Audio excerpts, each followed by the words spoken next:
উন্নয়নশীল দেশের কাতারে পৌঁছার লক্ষ্য থেকে সরে আসার সুযোগ নেই, কারণ সংকটাপন্ন অবস্থা থেকে আবারও ঘুরে দাঁড়াচ্ছে অর্থনীতি।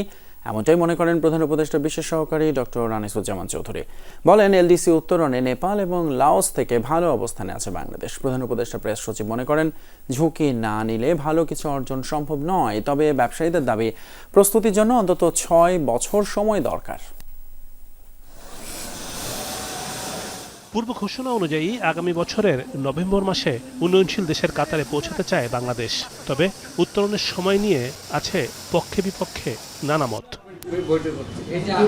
সকালে ইআরএফ এর উদ্যোগে এলডিসি উত্তরণ করণীয় নিয়ে আলোচনায় উঠে আসে সক্ষমতার নানা দিক। উদ্যোক্তারা মনে করেন, অর্থনীতির অভিঘাত এখনো শুকায়নি। স্থিতিশীলতার পর সিদ্ধান্ত নেওয়া দরকার।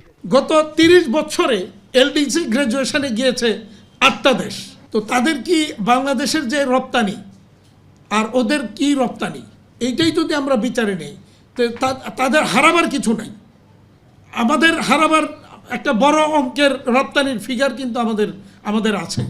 3 বছর সময় প্লাস যে 3 বছর আমাদের চুক্তির পরে যে 3 বছর পাবো, এই 6 বছর যদি আমরা পাই, দ্যাট ইজ 2032, এই নাগাদ আমরা রেডি হতে পারবো। এপিআই পার্কে এই মুহূর্তে 5টা কোম্পানি প্রডিউস করছে, 2টা কোম্পানি প্রোডাকশনে আছে। যারা ইনভেস্ট করে আছে 5টা কোম্পানি, তারা বসে আছে, they are not doing anything because এটা gas supply is not there, electricity is not there. বলা হচ্ছে, সরকার এবং ব্যবসায়ীদের মধ্যে যৌক্তিক আলোচনা করে সিদ্ধান্ত না নিলে সংকট বাড়বে।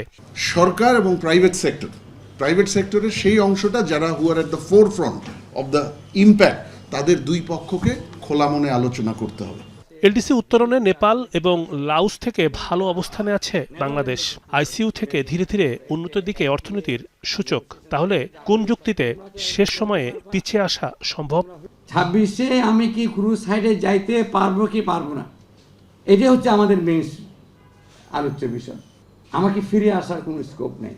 ডেটা শুদ্ধ করার পরও আমরা ক্রাইটেরিয়া মিট করি, এবং মিট করি নেপাল এবং লাও, যারা আমাদের সাথে, তাদের চেয়ে বেটার অবস্থায় আছি আমরা যখনই রিস্কগুলো নেওয়া হয়েছে, প্রত্যেকটা জায়গায় আমরা বেটার রেজাল্ট পেয়েছি।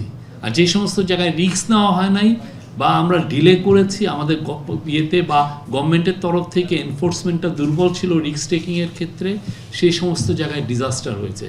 বক্তারা বলেন, ভুল সিদ্ধান্ত নেওয়া হলে বাংলাদেশের রপ্তানিতে আসতে পারে বড় ধরনের ধাক্কা। রিমন রহমান, যমুনা নিউজ, ঢাকা।